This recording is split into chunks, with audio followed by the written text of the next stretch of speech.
j'appelle nos deux premières finalistes. Je ne trompe pas. Inès et Eva, d'où que je vienne. Moi, Eva, 16 ans. Ma grand-mère s'appelle Lucilia et est née au Portugal, à Leiria. Je suis donc franco-portugaise et je ne peux savoir si, en France, cela me freinera dans mon avenir et mes projets. Moi, Inès, 16 ans. Ma mère s'appelle Fatima et est née au Maroc à Casablanca. Je suis donc franco-marocaine et je ne peux affirmer que cela ne me freinera point dans mes ambitions personnelles et professionnelles.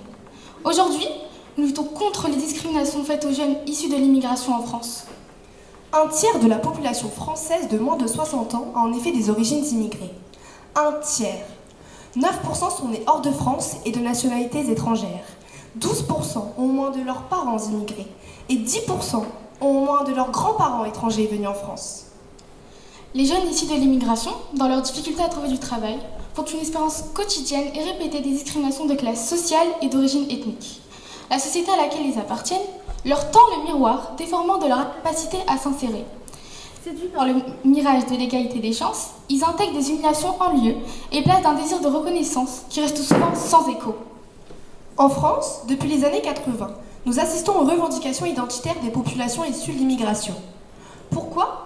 Parce que le chômage croissant à cette époque frappait en premier lieu les populations immigrées, arrivées du Maghreb ou d'Afrique subsaharienne dans les années 60, ainsi que leurs enfants, nés pour la plupart en France, mais rencontrant d'importantes difficultés dans l'accès à l'emploi.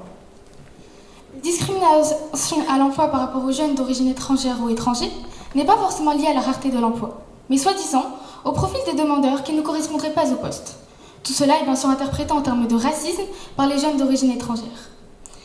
L'association SOS Racisme a pu mettre en évidence par la pratique de CV anonymes toute la différence de regard des recruteurs. Pour la majorité des jeunes, la discrimination à l'emploi se ressent très vite et se voit très vite dans le regard de celui qui recrute, comme le montre Nordine, 29 ans. On voit bien que le patron a du mépris pour tout ce qui est étranger. Certaines fois, lors des entretiens, alors que tout s'est très bien passé, à votre grande surprise, on vous dit que ça ne marche pas. On sent bien qu'il y a un hic. Et puis là, on ne vous dit rien. Enfin, tout est dit gentiment. Les échecs répétés abîment les capacités de l'individu à se remobiliser et le poussent à adopter une conduite d'échec. Saïd, 29 ans. Ce n'est vraiment pas facile à vivre. Nous aussi, nous avons d'avoir un travail, non ? Très vite, on pense que l'on ne veut pas que nous contribuions à la grandeur du pays. Ces discours montrent des individus qui ne cherchent pas à changer l'ordre social, mais simplement à trouver une place dans cet ordre. Meswood, 26 ans. On se demande pourquoi on se lève face à cette situation. On se dit qu'on n'arrivera à rien. Et là, on se réfugie dans des idées d'exclusion. J'ai plein d'ambition et on casse tout en 1000 morceaux. Lamine, 28 ans. Le fait de ne pas être inséré par le travail, ça met des barrières là où on n'a pas. Ça sépare. Tout est à recommencer. On a pourtant été sur les mêmes bancs d'école, non ? Le discours de Lamine est fréquent chez les personnes qui croyaient en l'école de la République mais qui subissent la discrimination. L'école de la République promeut la laïcité, un principe de liberté, liberté de croire ou de ne pas croire. Elle est au fondement de notre société et de notre école et doit normalement protéger tout élève de tout prosélytisme idéologique, économique et religieux et permettre l'intégration sociale de tous dans le respect des différences. Ne pas être inséré, c'est vous renvoyer à votre propre responsabilité, comme si tout était de votre faute. Depuis 2008, la discrimination à l'embauche est interdite par la loi en France.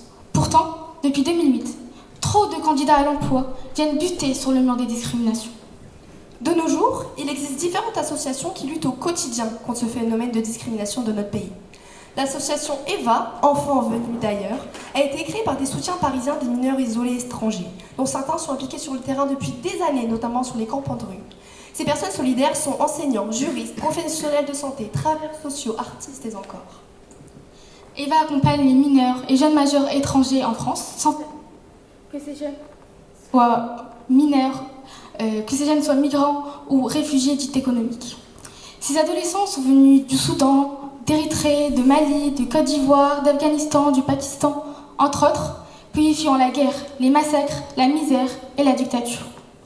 Cependant, de nos jours, les critiques sociales et les microagressions racistes sont de plus en plus fréquentes dans notre société d'aujourd'hui. Kyo, à la fac avec un survêtement et d'origine métisse portugo-tchadien, exprime comment l'apparence et les stéréotypes peuvent freiner la vie d'un jeune dans la société. Une jeune fille inconnue l'approche et lui demande s'il connaît un dealer. Selon lui, il est né des racines derrière laquelle les mecs de banlieue, d'une certaine origine, connaissent tous un réseau de drogue et sont tous impliqués dedans. Cela crée cette chose de si on va à la fac à Paris pour être vu comme de la racaille, eh ben on n'y va pas.